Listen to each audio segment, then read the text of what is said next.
She packed her bags on January 15, 2025, loaded up her 12-year-old child, walked away from the country she was born in, and did not look back. For anyone who needs a reminder, Rosie O'Donnell is one of the most recognizable women in the history of American television. She hosted her own talk show for 6 years and won 4 Daytime Emmy Awards. She was called the Queen of Nice. She starred in A League of Their Own alongside Tom Hanks. She co-hosted The View twice. She came out as a lesbian at the height of her fame when doing so still carried enormous risk. She has 5 children. She survived a heart attack. And for nearly 20 years she was engaged in the most public and bitter feud in the history of American entertainment, with a man who is now the President of the United States. Not a vacation, not a work trip, not a temporary break to clear her head. A permanent move to a small coastal village called Howth on the outskirts of Dublin, Ireland, driven by something she described as the need to save herself, her child, and her sanity. Those were her exact words. Save herself, her child, and her sanity. This is her real story, and it is more complicated, more human, and more heartbreaking than any headline has told you. And it is more complicated, more human, and more heartbreaking than any headline has told you. Roseanne O'Donnell was born on March 21, 1962 in Comac, New York, a middle-class Irish-American Catholic family on Long Island. She was the third of 5 children. Her father, Edward, was an electrical engineer. Her mother, Roseanne, was warm, funny, quick, and devoted to her family. And then when Rosie was 10 years old, her mother died of breast cancer. 10 years old. The age when you are just beginning to understand the world. The age when you still believe the people who love you will always be there. Her mother was there one day and gone the next, and Rosie O'Donnell spent the rest of her life, in ways she has talked about openly and honestly, carrying that loss in everything she did. The comedy, the warmth, the desperate need to make people laugh so they would not feel the sadness underneath. All of it traces back to that little girl in Comac who lost her mother before she was old enough to know how to survive it. She turned the grief into fuel. By her early 20s, she was performing stand-up comedy across New York. In 1984, she won Star Search and the door cracked open. Film roles followed.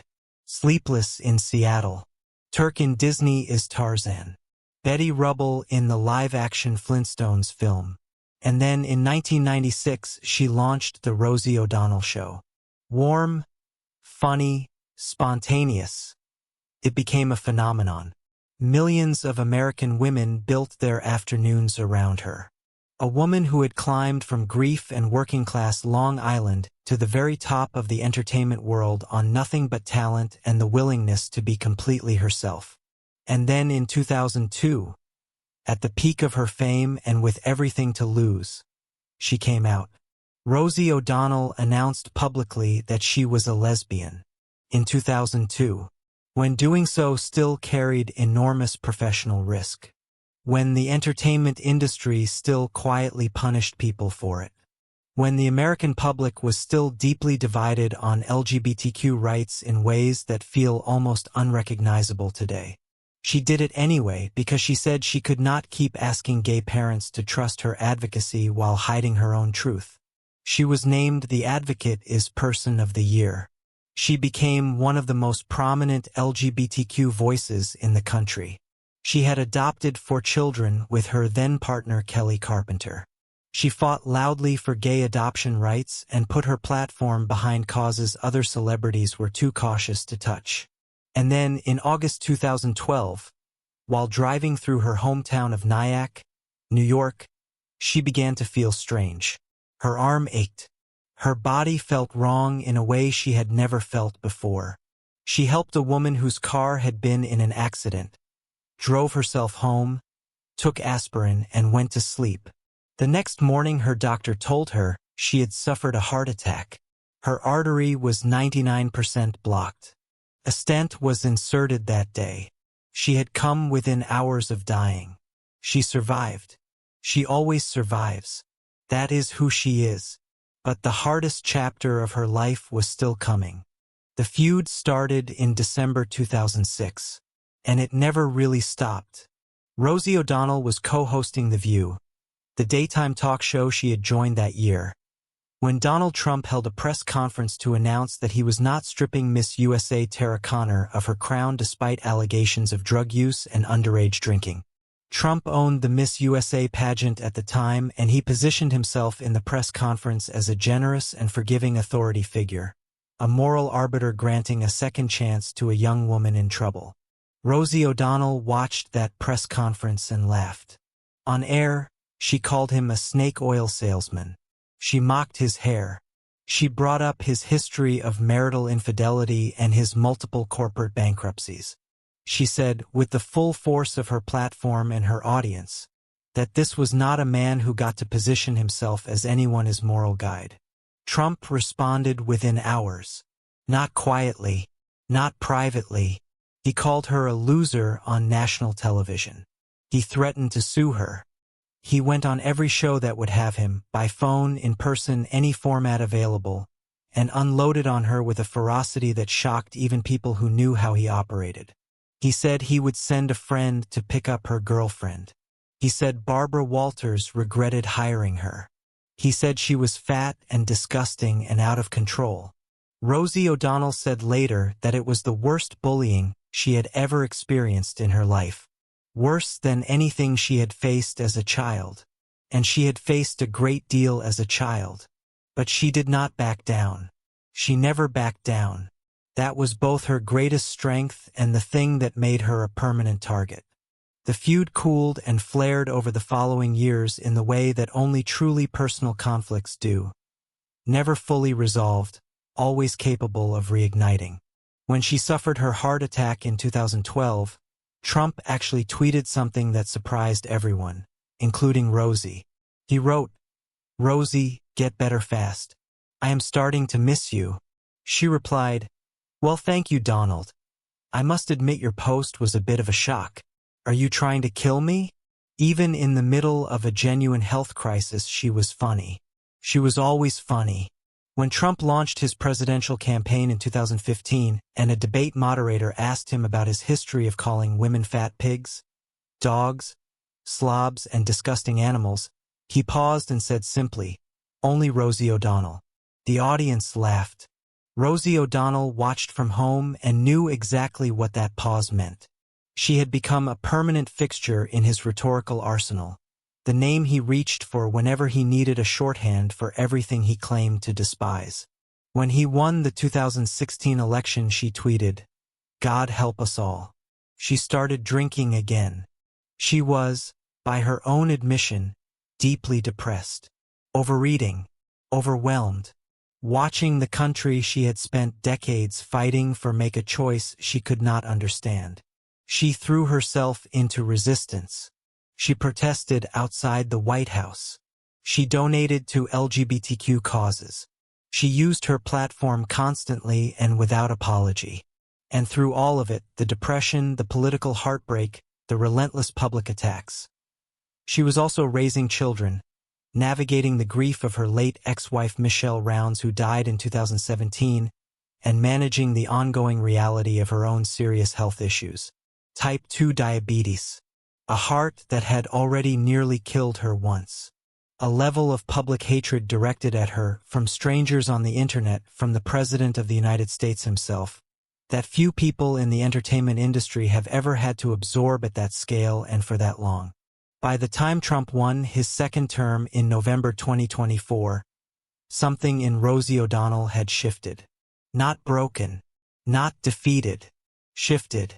She had done the math on her health, on her child's well-being, on what it was costing her every single day to remain in the middle of a political environment that felt not just hostile but genuinely dangerous to her family's safety and future. She made a decision, a hard one, and she followed through. On January 15, 2025, 5 days before Donald Trump was inaugurated for the second time, Rosie O'Donnell and her 12-year-old child Clay boarded a flight to Ireland. And the woman who had spent nearly 2 decades being one of the loudest voices in American public life went quiet for the first time anyone could remember. But not for long. In March 2025, nearly 2 months after she had quietly left, Rosie O'Donnell posted a nearly 10-minute TikTok video from Ireland. And the world finally found out where she had gone. She was sitting in a room in Howth, a small fishing village on the northeastern edge of Dublin Bay, the kind of place where people know the name of the grocer and the cashiers at the local shop, where the sea is visible from the main street and the pace of life moves at a frequency completely different from anything New York had ever offered her. She looked calm. She looked lighter. She looked like someone who had made a genuinely hard decision and was at peace with it in a way that surprised even her. She said the people were unbearably kind in a way that shocked her every single day. She said Clay had enrolled in a great school in the village and was doing very well. She said she was in the process of applying for Irish citizenship through descent. Her grandparents were Irish, which gave her a legitimate legal pathway to citizenship in the European Union. She said she missed her older children, Parker, Chelsea, Blake, and Vivian, who had not come with her. She said she missed her best friends Junie and Jackie, who had been like sisters to her since she was 3 years old. She said the time difference made staying connected brutally hard. And then she said the thing that cut through everything else. She said, when it is safe for all citizens to have equal rights in America, that is when we will consider coming back. Not if, when. She still believes it is possible. She still believes America can be the country she thought it was. That is not the statement of someone who has given up. That is the statement of someone who loves something enough to leave it rather than watch it destroy itself and her along with it. The response from America was immediate and divided, exactly as everything involving Rosie O'Donnell always has been. Then in July 2025, Donald Trump escalated the entire story to a level nobody had anticipated. He announced he was considering revoking her citizenship.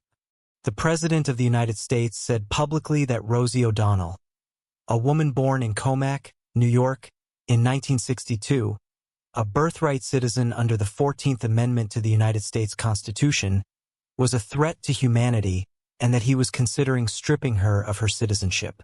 Ellen DeGeneres, who had also left America for Australia following Trump's second inauguration, publicly backed O'Donnell. Legal experts pointed out that revoking a birthright citizenship is constitutionally nearly impossible. But the threat was made, publicly, by the sitting president, about a woman living quietly in a fishing village in Ireland. Rosie O'Donnell responded the way she always responds.